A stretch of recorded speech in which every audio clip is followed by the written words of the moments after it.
करके मनुष्य संपूर्ण अभिष्ट फल को प्राप्त कर लेता है। ये सदा संपूर्ण जगत की वंदनीय लोक माताएं हैं और उत्तम अभ्युदय से सुशोभित रहती हैं। सबकी सब परम योगिनी, ज्ञान निधि तथा तीनों लोकों में सर्वत्र जा सकने वाली हैं। मुनीश्वर, एक समय ये तीनों बहनें भगवान विष्णु के निवास स्थान श्वेत द्वीप में उनका दर्शन करने के लिए गई। भगवान विष्णु को प्रणाम और भक्ति पूर्वक उनकी स्तुति करके वे उन्हीं की आज्ञा से वहां ठहर गए। उस समय वहां संतों का बड़ा भारी समाज एकत्र हुआ था। मुने, उसी अवसर पर मेरे पुत्र सनकादि सिद्धगण भी वहां गए और श्री हरि की स्तुति वंदना करके उन्हीं की आज्ञा से वहां ठहर गए। सनकादि मुनि देवताओं के आदि पुरुष और संपूर्ण लोकों में वंदित हैं। वे जब वहां आकर खड़े हुए, उस समय श्वेत द्वीप के सब लोग उन्हें देखकर प्रणाम करते हुए उठकर खड़े हो गए, परंतु ये तीनों बहनें उन्हें देखकर भी वहां नहीं उठी। इनसे श्री सनत कुमार ने उनको मर्यादा रक्षार्थ उन्हें स्वर्ग से दूर होकर नर स्त्री बनने का शाप दे दिया। फिर उनके प्रार्थना करने पर वे प्रसन्न हो गए और बोले। श्री सनत कुमार ने कहा, पितरों की तीनों कन्याओं, तुम प्रसन्नचित्त होकर मेरी बात सुनो। यह तुम्हारे शोक का नाश करने वाली और सदा ही तुम्हें सुख देने वाली है। तुम में से जो ज्येष्ठ है वह भगवान विष्णु की अंशभूत हिमालय गिरी की पत्नी हो। उससे जो कन्या होगी वह पार्वती के नाम से विख्यात होगी। पितरों की दूसरी प्रिय कन्या योगिनी धन्य राजा जनक की पत्नी होगी। उनकी कन्या के रूप में महालक्ष्मी अवतीर्ण होगी, जिसका नाम सीता होगा। इसी प्रकार पितरों की छोटी पुत्री कलावती द्वापर के अंतिम भाग में वृषभानु वैश्य की पत्नी होगी और उनकी प्रिय पुत्री राधा के नाम से विख्यात होगी। योगिनी मेनका मैना पार्वती जी के वरदान से अपने पति के साथ उसी शरीर से कैलाश नामक परम पद को प्राप्त हो जाएंगी। धान्य था उनके पति जनक कुल में उत्पन्न हुए जीवन मुक्त सहयोगी राजा शीरध्वज लक्ष्मी स्वरूपा सीता जी के प्रभाव से वैकुंठ धाम में जाएंगे। वृषभानु के साथ वैवाहिक मंगल कृत्य संपन्न होने के कारण जीवन मुक्त योगिनी कलावती भी अपनी कन्या राधा के साथ गोलोक धाम में जाएगी। इसमें संशय नहीं है। विपत्ति में भी पड़े बिना कहाँ किनकी महिमा प्रकट होती है। उत्तम कर्म करने वाले पुण्यात्मा पुरुषों का जब संकट टल जाता है तब उन्हें दुर्लभ सुख की प्राप्ति होती है।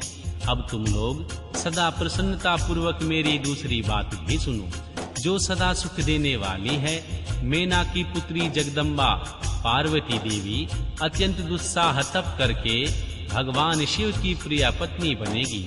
धान्य की पुत्री सीता भगवान श्री राम जी की पत्नी होगी और लोकाचार का आश्रय ले श्री राम के साथ विहार करेंगे। साक्षात गोलोक धाम में निवास करने वाली राधा ही कलावती की पुत्री होगी।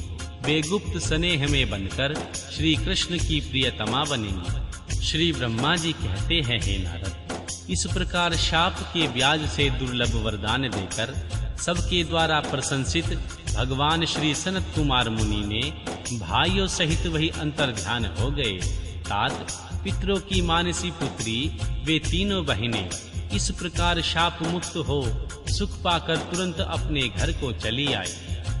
अध्याय 1 व 2 देवताओं का हिमालय के पास जाना और उनसे सत्यकृत हो उन्हें उम्राधन की विधि बता स्वयं भी एक सुंदर स्थान में जाकर उनकी स्तुति करना। श्री नारद जी बोले, महामते, आपने मेना के पूर्व जन्म की यह शुभ एवं अद्भुत कथा कही है। उनके विवाह का प्रसंग भी मैंने सुन लिया है।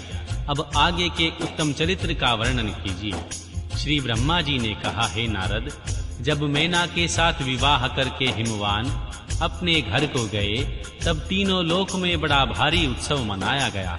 हिमालय भी अत्यंत प्रसन्न हो मेना के साथ अपने सुखदायक सदन में निवास करने लगे। मुने, उस समय श्री विष्णु आदि समस्त देवता और महात्मा मुनि गिरिराज के पास गए उन सब देवताओं को आया देख महान गिरिराज ने प्रशंसा पूर्वक उन्हें प्रणाम किया और अपने भाग्य की सराहना करते हुए भक्ति भाव से उन सब का आदर सत्कार किया।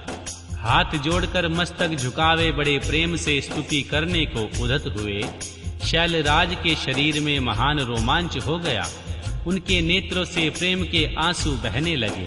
मुने हिमशैल ने प्रसन्न मन से अत्यंत प्रेम पूर्वक प्रणाम किया और विनीत भाव से खड़े हो श्री विष्णु आदि सभी देवताओं से कहा। हिमाचल बोले, आज मेरा जन्म सफल हो गया। आज मेरी बड़ी भारी तपस्या सफल हुई। आज मेरा ज्ञान सफल हुआ और आज मेरी सारी क्रियाएं सफल हो गई। आज मैं धन्य हुआ, मेरी सारी भूमि धन्य हुई, मेरा कुल धन्य हुआ, मेरी स्त्री तथा मेरा सब कुछ धन्य हो गया। इसमें संशय नहीं है, क्योंकि आप सब महान देवता एक साथ मिलकर एक ही समय यहाँ पधारे हैं। मुझे अपना सेवक समझकर प्रसन्नता पूर्वक उचित कार्य के लिए आज्ञा दें। गिरिराज का यह वचन सुनकर वे सब देवता बड़े प्रसन्न हुए और अपने कार्य को सिद्ध मानते हुए बोले। देवताओं ने कहा, महाप्राग हिमाचल, हमारा हितकर वचन सुनो। हम सब लोग जिस कामना के लिए यहाँ आए हैं उसे प्रसन्नता पूर्वक बता रहे हैं। गिरिराज पहले जो जगदम्बा उमा दक्ष कन्या देवी सती के रूप में प्रकट हुई थी और रुद्र पत्नी होकर सुदीर्घ काल तक इस भूतल पर क्रीड़ा करती रही, वे ही अंबिका सती अपने पिता से अनादर पाकर अपनी प्रतिज्ञा का स्मरण करके यज्ञ में शरीर त्याग अपने परम धाम को पधार गई। हिमगिरे, यह कथा लोक में विख्यात है और तुम्हें भी ज्ञात होगी। यदि वे सती पुनः तुम्हारे घर में प्रकट हो जाएं तो देवताओं का महान लाभ हो सकता है।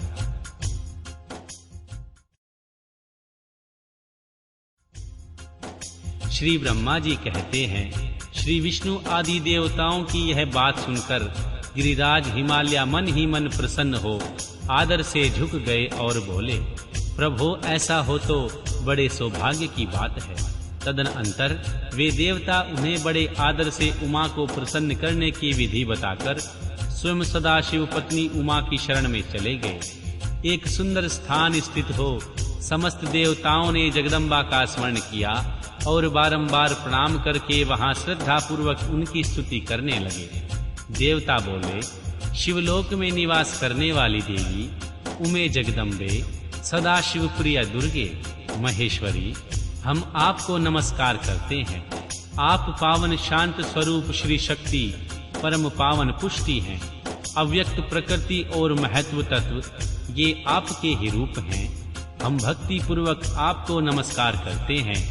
आप कल्याणमय शिवा हैं। आपके हाथ भी कल्याणकारी हैं। आप शुद्ध, स्थूल, सूक्ष्म और सबका परम आश्रय हैं।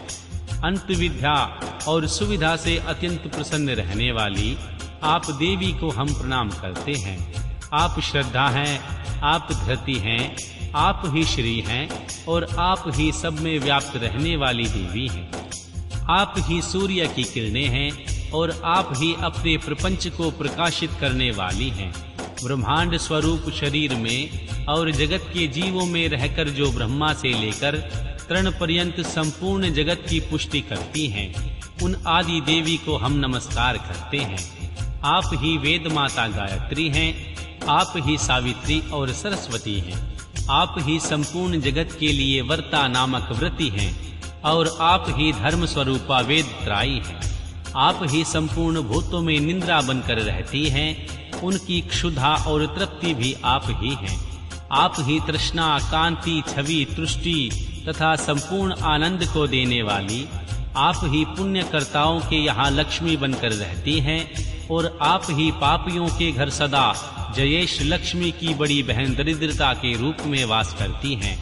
आप ही संपूर्ण जगत की शांति हैं। आप ही धारण करने वाली धात्री एवं प्राणों का पोषण करने वाली शक्ति हैं। आप ही पांचों भूतों के सारत्व को प्रकट करने वाली तत्व स्वरूपा हैं। आप ही नीतिज्ञों की नीति तथा व्यवसाय रूपिणी हैं। आप ही सामवेद की गति हैं। आप ही ग्रंथि हैं। आप ही यजुर्मंत्रों की आहुति हैं। ऋग्वेद की मात्रा तथा अर्थवेद की परम गति भी आप ही हैं, जो प्राणियों